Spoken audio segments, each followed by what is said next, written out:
kaliwa kanan. Yan, yan. Ate ko, right yan! Lakihan mo, lakihan mo. Yan mo! Yan!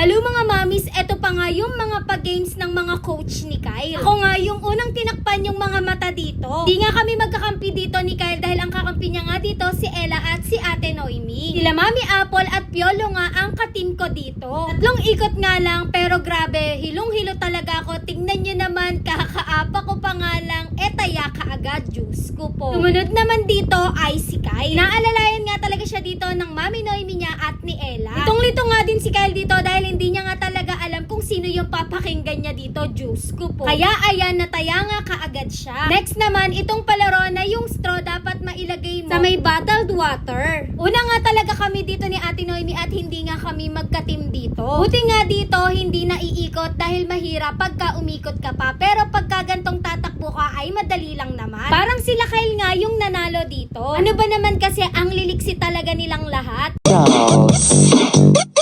Thanks.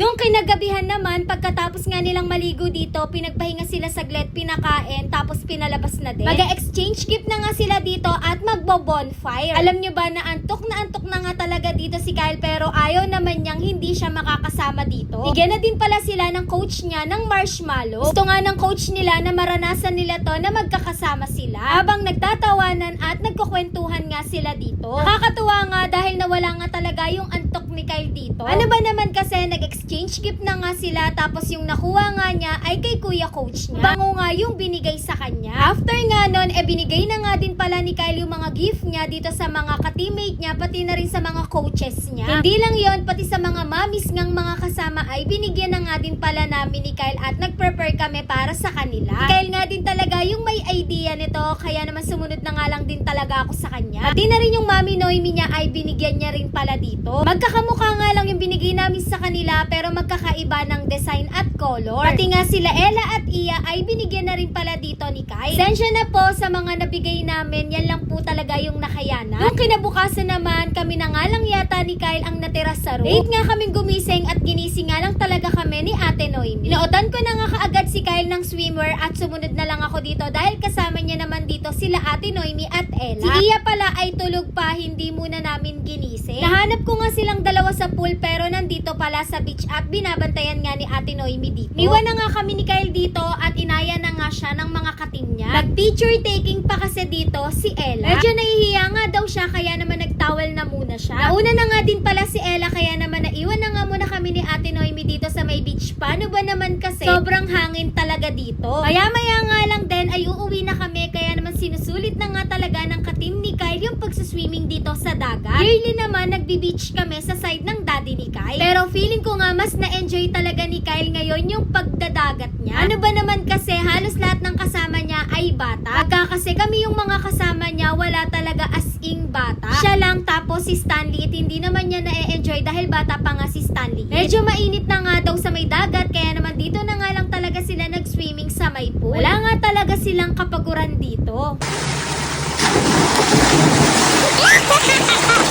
Umupo na nga muna ako dito saglit at kumain nga ng biskuit. Habang nagluluto nga ng pansit dito si Coach C. Ayaw pa nga kumain nila Kyle dito pagkatapos nga magluto ng pansit ng coach nila. Gutom na talaga ako kaya naman ito tumikim na nga muna ako. Nakita nga ako ng paminta kaya naman nilagyan ko nga to ng madami. Flex ko nga lang pala yung sobrang sexy na Coach F ni Kyle. May mga naglalako nga pala ditong pearl na kwintas kaya naman tinawag nga talaga kagad ako ni Kyle. Gusto nga ulit bumili pero ang dami niya na nga talagang ganito na iba't ibang design kaya naman sabi ko ay wag na siyang bumili. Kaya naman pinapili na nga lang niya ako ng ibibigay sa daddy niya para daw meron siyang pasalubong pati na rin kila mama at Stanley. Yun lang. Thanks for watching. Bye bye.